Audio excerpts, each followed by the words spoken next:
Hi, I'm Fiona, and I'm 30 years old. I stay at home with my two lovely kids. Life's been mostly good lately, but there's been some trouble with my husband. A while back, we had a big fight, and it's all because of his mom. You know how moms can be important to their sons, right? Well, sometimes it feels like she's a bit too involved. My husband is what you might call a mama's boy, and it can be tough to deal with sometimes.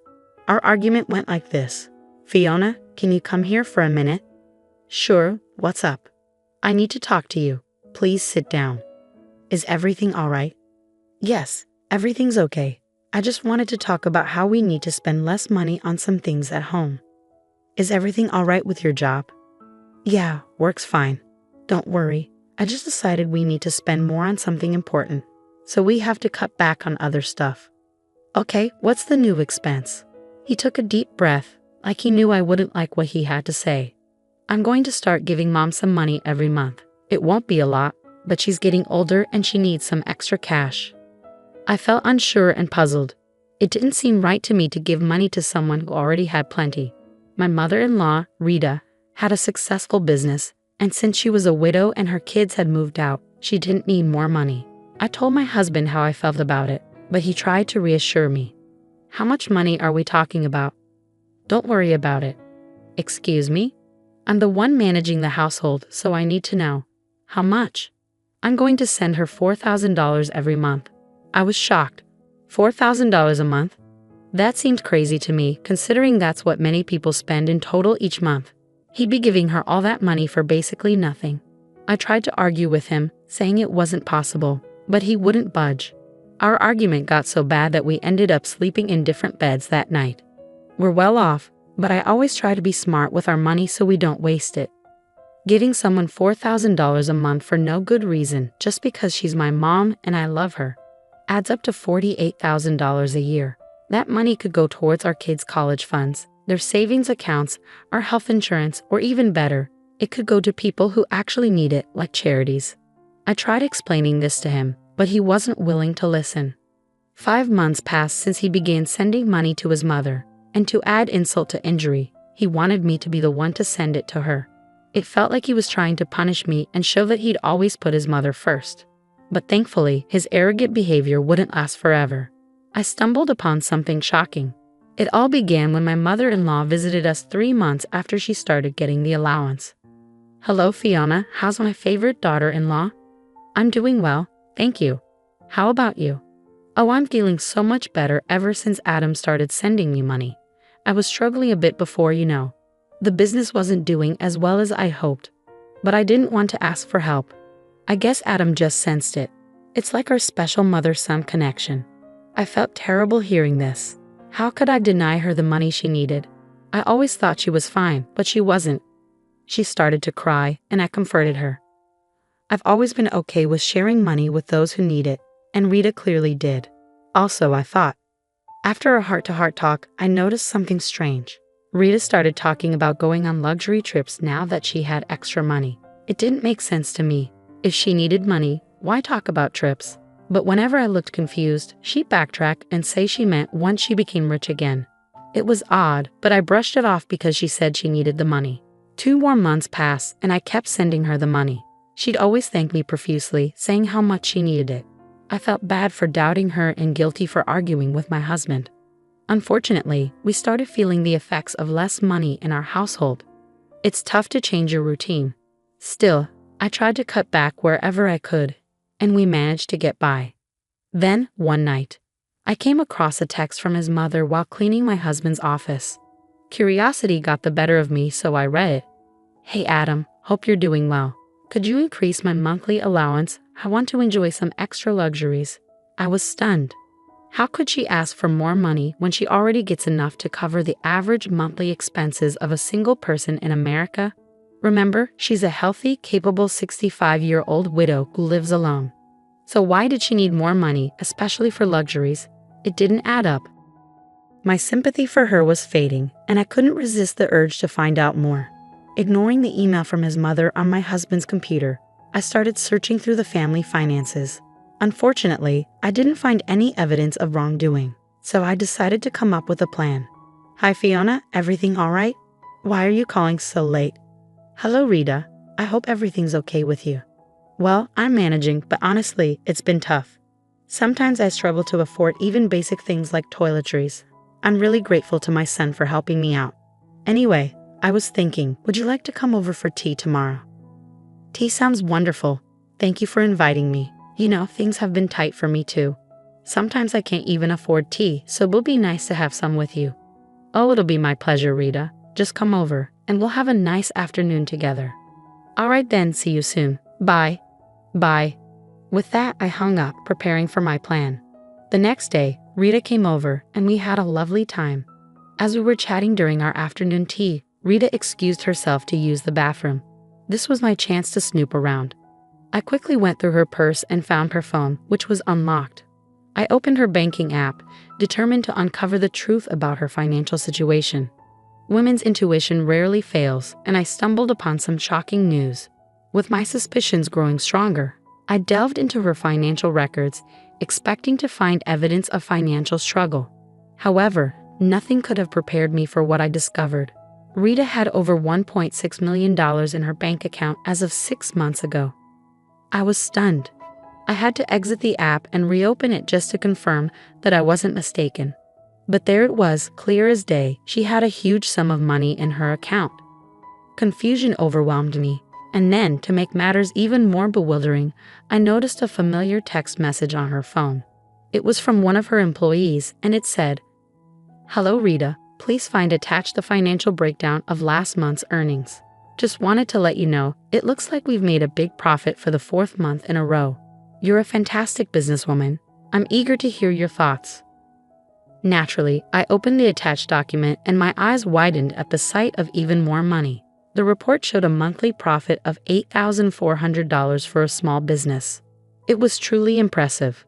At this rate, the business would thrive. Sitting there in shock for what felt like ages, I couldn't help but feel furious. This lady was taking money from her son's household, from her own grandchildren, for no real reason other than to satisfy her own ego. As I heard Rita returning from the restroom, quickly, I erased all traces of my snooping and placed her phone back in her purse. Rita returned, thanking me for the tea. "Oh, Fiona, thank you again for the lovely tea. You know, as an old lady, it's tough to manage, especially when you're already struggling. Lately, things have been really hard for me, dear, and I'm so grateful for you and your husband's help. Say, could I ask you for something, if it's not too much trouble?" "Of course. What do you need?" "We're just happy to help. But may I ask, is it possible for me to get some more money, maybe an increase to $6,000 a month?" Let me tell you, it took every ounce of self-control not to explode and lash out at this woman for all the nonsense she was putting me through. I gritted my teeth and responded, "I understand your struggles since you're clearly going through a tough time. It's not like you're a millionaire or anything." She froze for a moment, a subtle reaction that I might have missed if I didn't know what I knew. But because I was aware, I caught it. Luckily for her, she quickly recovered. "Oh no, of course not. If I were, I wouldn't be asking you, darling. So what do you say?" "Unfortunately, I don't think we can manage an extra $2,000. As soon as I said this, Rita's smile faded, replaced by what seemed like irritation. She pressed her lips together, clearly frustrated. "Oh, that's all right, no problem.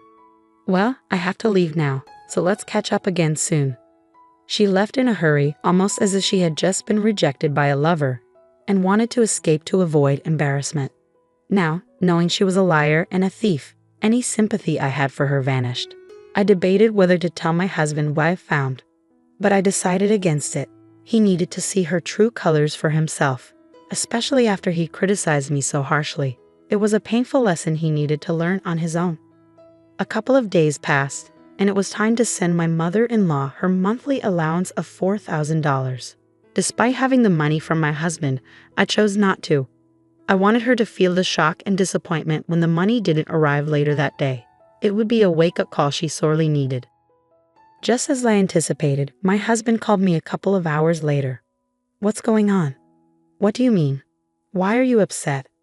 "Don't play dumb, Fiona. I know what you're up to. Why haven't you sent Mom the allowance? I'm getting tired of your games. You won't believe what I found out. There's a reason behind what I'm doing. Listen, I understand you care about your mom. I'm sorry if you feel I don't appreciate that, but you need to hear me out. You don't even earn a dime to have a say in how we spend our money.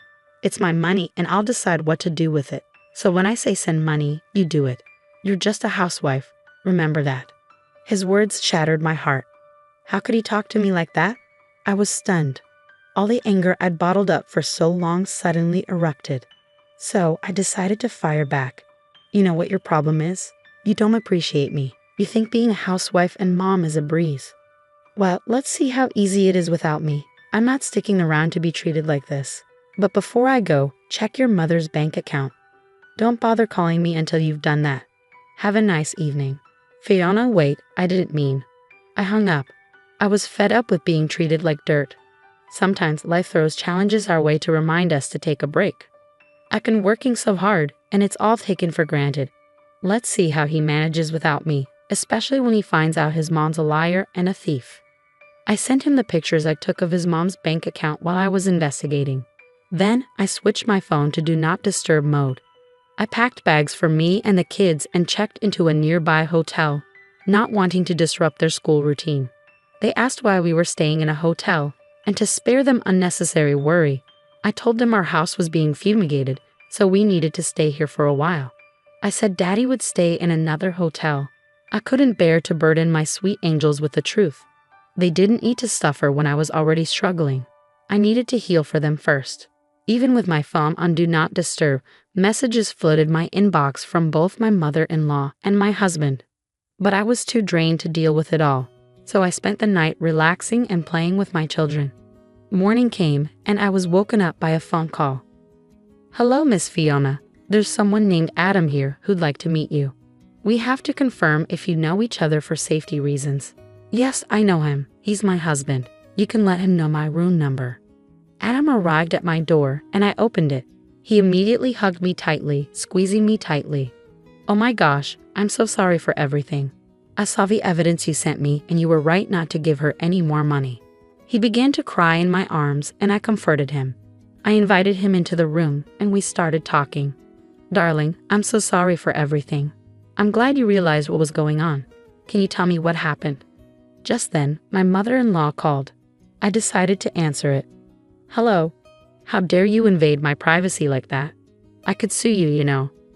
Do you even need the money? How dare you try to ruin my reputation in front of my son? It doesn't matter. He loves me, and he'll do whatever it takes to make me happy. You think he'll stop sending me money? Ha, you must be delusional. You think he'll listen to a mere housewife? You're sorely mistaken. Yes, I have money. I always had money since my husband passed away. I just like to control Adam sometimes so he doesn't get too arrogant. He needs to remember that mommy comes first." The voice on the phone wasn't my mother-in-law's. It was like a monster, so different and filled with malice. Her yelling woke up the children. "So, you're not bothered by how your selfishness has disrupted this household? You don't care that Adam and I have been arguing because of your actions. You don't even care that you've been stealing from your own son and grandchildren. Oh, come on, you two are headed for divorce anyway. I can't wait for that. They'll come home to me eventually. And as for those kids, well, I guess I don't really care." "Mom, that's incredibly cruel."